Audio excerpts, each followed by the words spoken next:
Coming up next on the Jeff Crilley Show, you meet the founder of a company that is a game changer when it comes to the early detection of cancer. His story just ahead.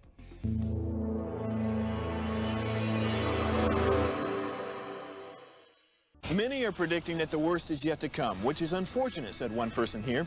Until now, they've enjoyed the reputation of being the nation's icebox. Watched a burglar in his home this morning by webcam. As a journalist of over 25 years, stories are what make my world turn. Reporting live from the Dallas newsroom tonight, Jeff Crilley, Fox 4 News. But in 2008, I took the jump from my familiar life and started a PR firm from my home. We're talking about anyone with a camcorder like the one I'm using becomes a television network. We started slowly growing the company, and we now have over 100 clients, and we've branched into the world of live digital broadcasting. I now own 8 different TV studios and have a huge team, and the stories that I now get to share are sometimes the most important of my life. Life has a funny way of coming around full circle. This is the Jeff Crilley Show. Well, all families are touched by cancer in some form or fashion, whether it be skin cancer or something much more deadly. The young man who's on my show next knows this very well because he lost his sister to cancer, and now he's come up with a game changer when it comes to early detection. Sumit Rai is in the studio. He's the founder of Cancer Check Labs. Thanks for coming on the show. Thanks for having me, Jeff. I appreciate it. Well, I'm sorry for your loss, but share first your journey. What happened with your sister? Well, my only sibling, my younger sister, was diagnosed with cancer 14 years ago and, battled cancer pretty aggressively for about 1.5 years, at which point she unfortunately passed away. From that point of time, I became fairly obsessed with wanting to cure cancer and began studying it, obsessively and exhaustively. And what I learned during that journey was what I believe the key to curing cancer lies in something known as a CTC, which is a circulating tumor cell that's shed from solid tumors in the blood.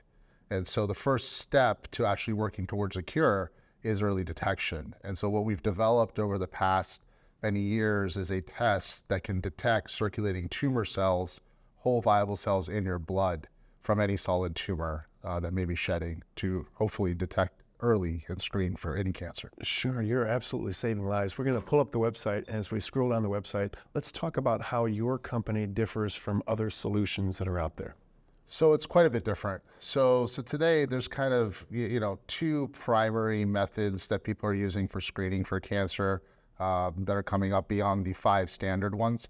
The standard ones today are mammograms for breast cancer, lung CT for lung cancer, PSA for prostate cancer, colonoscopy for colorectal cancer, and pap smears for cervical cancer.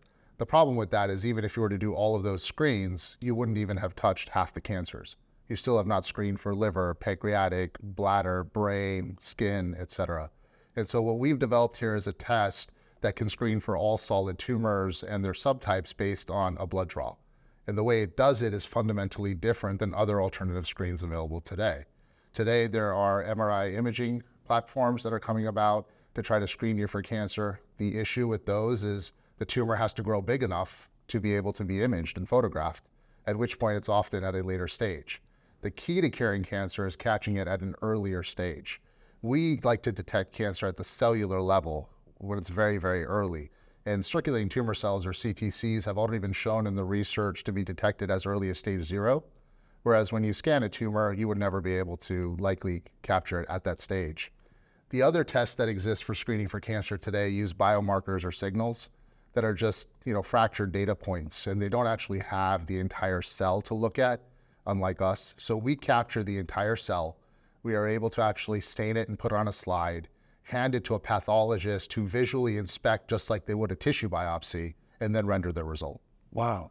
Okay, so walk me through a scenario. If a young man decided to have his blood drawn from you, and you're available nationally, and I understand like a first blood draw might cost less than $1,000.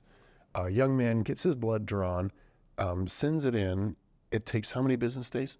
So it'll take 2 to 3 business days for us to process that blood draw. The blood draw that comes in, we process it, we use filtration technology to isolate and extract the circulating tumor cells. In most cases, we don't expect to find any. We expect the result to be negative. Most people, fortunately, don't have live active cancer. Otherwise, we all wouldn't be alive. Now, in the unfortunate instance that we do find circulating tumor cells, those are likely shed from an underlying primary tumor, whether it's lung cancer, breast, colorectal, pancreatic, liver, bladder, stomach, brain, all the organ tumors. In that case, we will ask for a second blood trial where we will again filter out the circulating tumor cells. But the second time, we will run downstream analysis to look at certain expression on those tumor cells, the pattern of which will point us to the probable and likely source organ. Is this coming from your brain, your breast, your ovaries, your cervix, your prostate, your colon, so on and so forth? That's amazing. And then if it did come back, positive a second time, you're referring them to go see a physician? So the patients are able to log into the site, the portal, and get their results, at which point they should absolutely consult their primary care physician as to what the course of action should be going forward. On a negative result, it would probably be routine screening and just being diligent, and on top of that, which a primary care physician would be able to tell you the frequency of which based on your risk factors. In a positive result, they'll probably do more analysis, which may include, imaging, perhaps even a biopsy if they suspect something very problematic, and perhaps a referral to a medical oncologist. And full disclosure, we've been working with Sumit and his team for the last few weeks. And I remember when Princess Kate came out with her announcement about cancer, I instantly got on the phone with you and said, listen, I'm going to put you out to the media. And you ended up doing a number of interviews across the country. Yes. My favorite is the one that you did on Fox TV National. Let's go ahead and roll that. On live now from Fox with the announcement of Kate Middleton. Says she has cancer at the age of 42 years old. King Charles saying in a statement, proud of Catherine for her courage. Again, we are going to be continuing to showcase this and really talk about the major news story of the day on Live Now from Fox. And again, we appreciate all our viewers continuing to be here as well during this very, very big moment on Live Now from Fox. I do want to bring in our next guest here of this hour. I'm Sumit Rai, the CEO and founder of Cancer Check Labs, an early detection cancer screening blood test. And so, just heard about the Kate news and Princess Kate. Very sad. It's very difficult to know exactly what she has at the moment. Obviously, we know that she had stomach surgery earlier, and we're hoping that it's not a gastric cancer that's spreading. It is good that they started chemo and they're getting there somewhat early, hopefully, and they've been on top of it. The key to curing cancer generally is early detection. So it really comes down to when they've found it, at what stage, how early versus how late. That's truly what's going to impact the probability of her survival. Yeah, that is so true. We're, early detection always key for this moment. And when we first heard that Kate Middleton was going to the hospital, that was back in January, and she stayed in the hospital for 13 days. Is that the type of situation where when someone is going that a doctor may see something that in a checkup they don't expect? And is that how a lot of these things are uncovered? Oftentimes, unfortunately, yes. Typically when that happens, there's symptoms. So she was probably experiencing some form of symptoms from the disease. She went in to get checked. They found something that they probably felt needed acute and immediate attention. And as a result, they likely admitted her, did the procedure, and kept her there for weeks. With regular screening, if you kind of go in for a mammogram or if you go for a blood test like ours or whatever the case might be, they'll usually detect something. They'll do more, downstream workups, more imaging, more blood work, and you'll come in over a period of time. So the fact that she went in probably was symptomatic, which is what caused her to likely go in, and then stayed there, was admitted, and went into an immediate procedure, likely means that there's probably some advancement and something of concern that needed to be addressed immediately. Now they're obviously seeing that whatever they did at that time may have been insufficient, which is why she's going through chemo. She needs further treatment to try to eradicate the cancer in its entirety.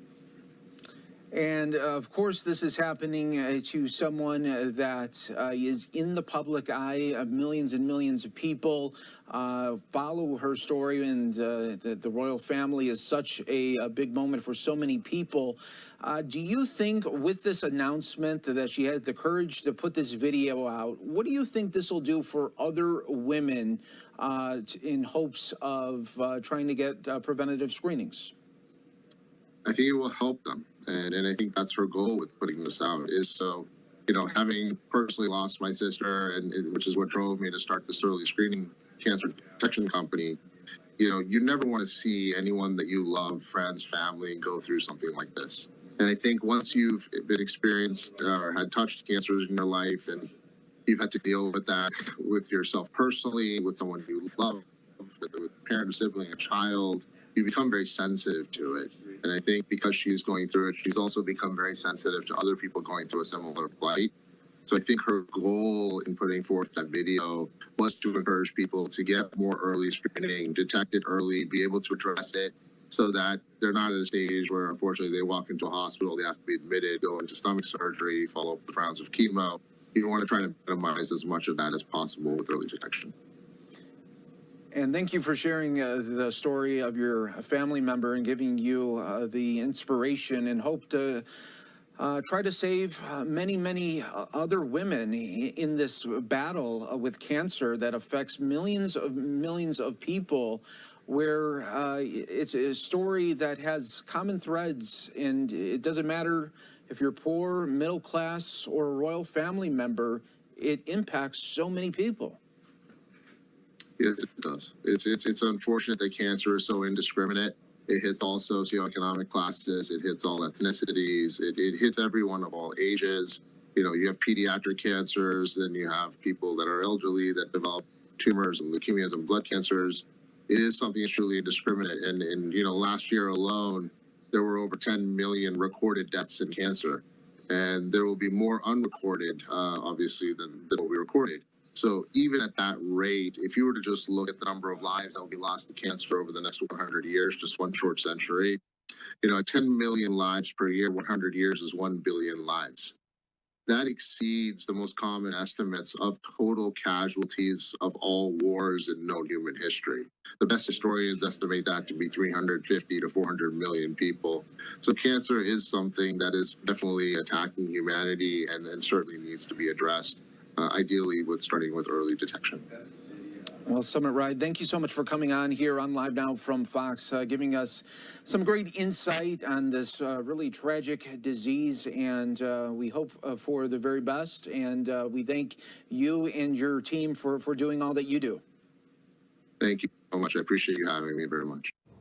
Absolutely. That was a long interview, but there was a lot of great content there. I wanted to share that with the audience. We're also seeing a lot of headlines about younger people getting cancer. Why do you think that is? Oh, there's several reasons, much of which is just a lack of understanding and a lack of information. And so first off, lifestyle habits for the younger population have changed dramatically over the course of human history. We're much more sedentary. That leads to metabolic diseases, heart disease, diabetes, insulin issues, all of which contribute to inflammation, which contributes to cancer. I think the second reason is we eat far too frequently. You know, that's kind of a construct from grocery stores starting in 1916 from the advent of Piggly Wiggly, when, you know, these notions of breakfast, lunch, and dinner came around.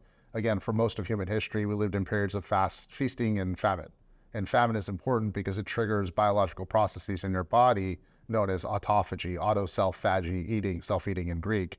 And autophagy is essentially your internal recycling program.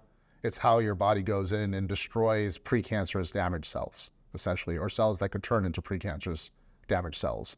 And we interrupt that by eating too frequently. I think the third reason is environmental exposure. There's a lot more toxicity. I mean, just a couple of weeks ago, there was a story on acne, for example, the benzoyl peroxide products that are used, Target, you know, Clearasil, Target Up and Up, Estee Lauder Clinique, all those products have benzoyl peroxide in them. And one of the issues with that is benzoyl peroxide is not heat stable. So when they tested those products, they realized that they're turning into benzene, a highly toxic known carcinogen, at orders of magnitude that are several hundred to several thousand times more than the acceptable limits. And to make matters worse, those products are being used primarily by teenagers. Teenagers are going through puberty. They have growth hormone surging through their blood. Growth hormone makes everything grow. good cells, bad cells, cancer cells, non-cancer cells. So when you take a highly known carcinogen and you apply it at thousands of times more concentration than you should to a teenager, for example, that has growth hormone surging through their blood, it's really no wonder that the incidence of cancer is rising so rapidly in the younger population. Well, and another thing about young people is they feel fairly bulletproof, and they're like, no, I can't get cancer, I'm too young. And so often, even if they were suffering with something, they may not go ahead and get checked up. Yeah, they feel they're immune, right? So when you're young, you have this sort of superhuman type of mentality. But unfortunately, the reality is in the last 25 years, if you look at colon cancer, for example, the rates of colon cancer have doubled in the last 25 years in people under 55, which is generally early onset cancer. And so rates are rising rapidly in the younger population, making screening for the younger population more important than ever. Wow. We're almost out of time, Sumit, so let's give some final thoughts to the person who's watching this for the first time. What's the process like? They create an account on your website? Yeah, so you go to our website and basically you sign up, you schedule your date for your blood draw. We have mobile phlebotomy, which means someone would come to your doorstep if you'd like, at your home, your office, wherever you'd like that to be, pull your blood. It only takes a few minutes. It's then sent to our lab, processed, and the results will be available to you in our portal 2-3 days later. Outstanding. Well, thank you so much for sharing your journey and for saving lives. Appreciate that. We're going to end for having me. You bet. We're going to end with the website, which is cancerchecklabs.com. The great Sumit Rai. Thank you for coming on the show. Thank you. That's it for now. We'll see you next time.